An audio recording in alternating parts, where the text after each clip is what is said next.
Insperity presents the Small Business Advocate Show with Jim Blasingame, brought to you by FedEx, CareerBuilder.com, and Palo Alto Software. This is a copyrighted production of Small Business Network, Inc., all rights reserved.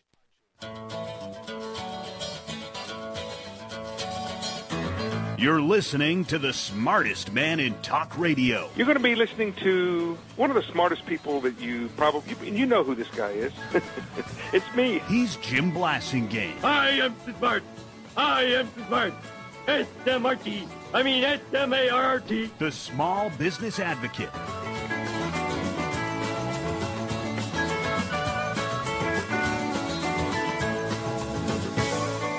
Welcome back, 34 after the hour. Thank you very much for joining me. Thanks for being part of my day. Having a great visit with our good friend, or about to have a great visit with our good friend Karen Kerrigan, a founding member of our Brain Trust. She goes back with us all the way to 1997.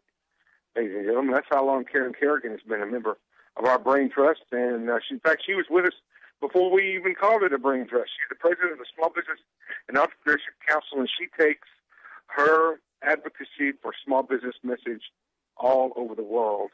And she's our good friend, Karen Kerrigan. Welcome back. Hey, Jim. Great to be here.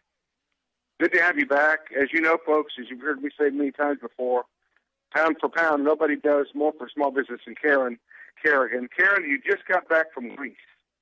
Now, everybody should know by now that Greece is as close to a basket case from the standpoint of its sovereign debt, from the standpoint of the way their society feels about government and about work and retirement and how to solve their problems. Greece is a basket case right now, isn't it?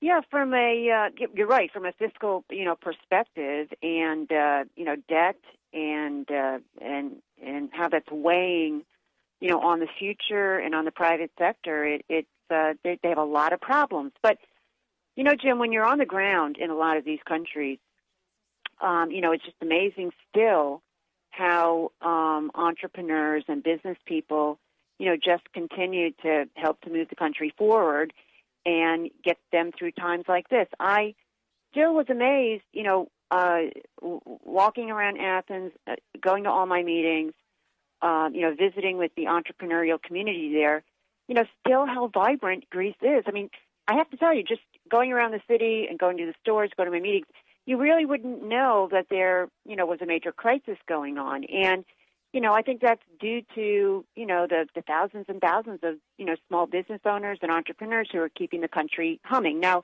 there certainly is, with some in the entrepreneur sector, a lot of concern about the future of the country. Like everywhere, from a fiscal and policy perspective, there's great uncertainty.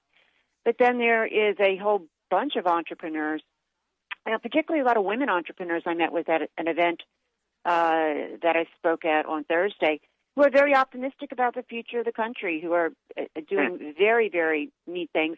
And then also I went to a technology hub, a cluster called Coralia, where they are basically helping to foment and develop the whole technology sector in Greece. And you have lots of those little companies who are doing extremely well in serving, some of the biggest names in the companies on a global basis. So there are signs of hope, Jim, which is great, and it's all because of entrepreneurs. Surprise, right?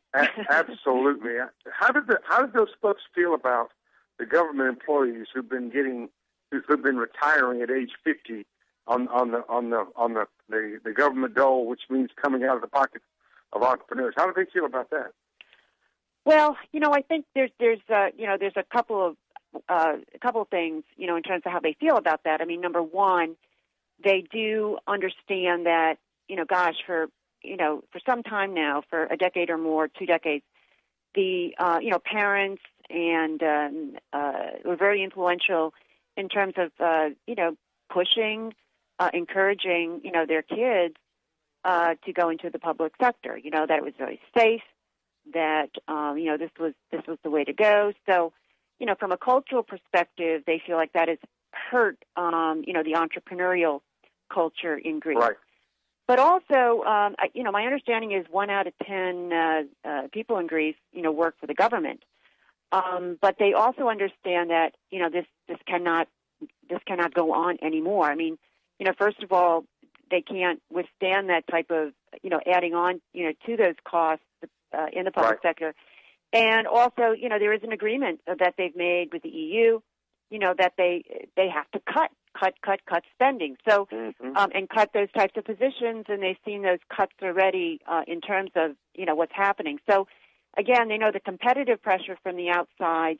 They know the agreement that the Greece government signed on to, basically, is setting Greece on a course where it has to depend more on the private sector and on, building and sort of restoring this entrepreneurial culture.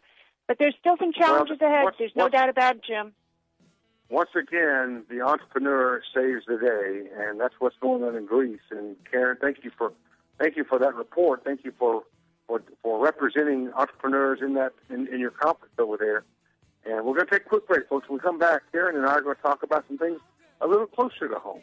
22, I'm Jim Blasingame. Karen Kerrigan is our guest. She's the president of the Small Business and Entrepreneurship Council, SBEcouncil.org.